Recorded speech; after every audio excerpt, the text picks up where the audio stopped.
प्राकृत संख्या एक को शुरू होगा अपने और अनंत तक जावे 96। फिर प्राकृत संख्या बाद आता पूर्ण संख्या।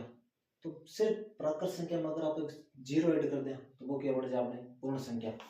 फिर आती है पूर्णांक संख्या। पूर्णांक संख्या में धनात्मक संख्या भी है और ऋणात्मक भी है और शून्य भी है।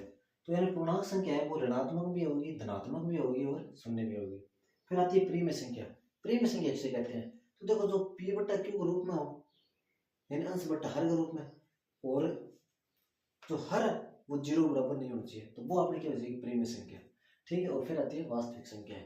वास्तविक संख्या के अंदर दोनों आती है, जैसे तो वास्तविक संख्या। अब इन ध्यान रखो बनाना वो, अगर थे नीचे से ऊपर जा रहे हो, आज याद रख लियो, अगर थे नीचे ऊपर जाओ तो थाना हमेशा क्या करना सत्य।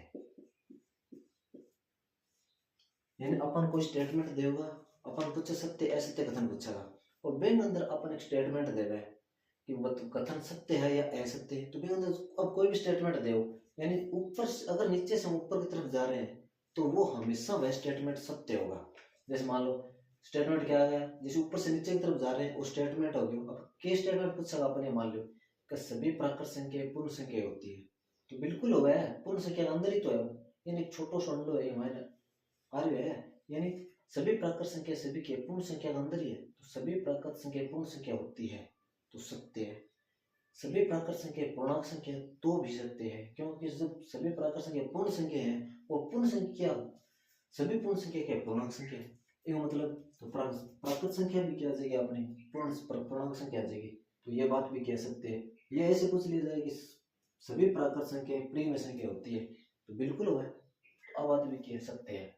अब कुछ भी पूछ ले, पूर्णांक संख्याएं हैं जो सभी पूर्ण संख्या पूर्णांक होती है, सभी पूर्ण संख्या प्रीमय संख्या होती है, या सभी पूर्ण संख्या वास्तविक संख्या होती है, तो भी क्या हो सकते हैं। यानी ये तो याद रखना अपन जब अपन नीचे ऊपर जाऊंगा, नीचे से ऊपर की जाता है हमेशा क्या है यार जो सही होगा बात, नीचे आदमी ऊंचा उठा हुआ यानी सही सत्य। लेकिन जब अपन नीचे से वो लिख लियो, लेकिन जब हम ऊपर से वापस नीचे की तरफ आते हैं तो हमेशा आता है असत्य।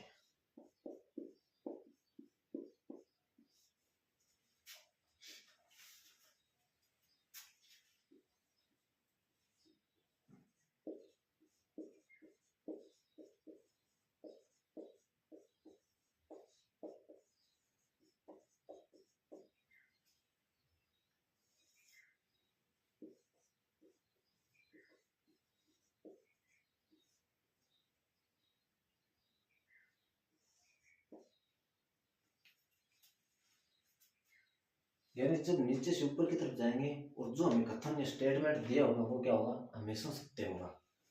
और जब हम ऊपर से नीचे की तरफ आते हैं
मैं तो ये करूँ तो समझ में आ गई उधर है।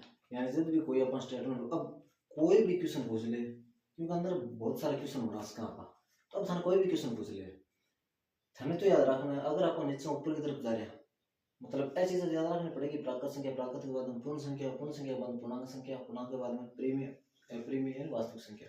अगर ये याद ना तो डायग्राम बना के रख लीजिए। ठीक है। फिर स्टेटमेंट पूछे थाने सिर्फ यस या नो कारण थे बताई देगा कि प्राकृत संख्या 1 से स्टार्ट हुआ है, पूर्ण संख्या वो 0 स्टार्ट हुआ है, पूर्णांक संख्या पॉजिटिव भी और ऋणात्मक मतलब पॉजिटिव भी हो है, नेगेटिव भी हो और जीरो भी हो। परिमेय संख्या p बटा q रूप और अपरिमेय संख्या जो p बटा q रूप की नाम है।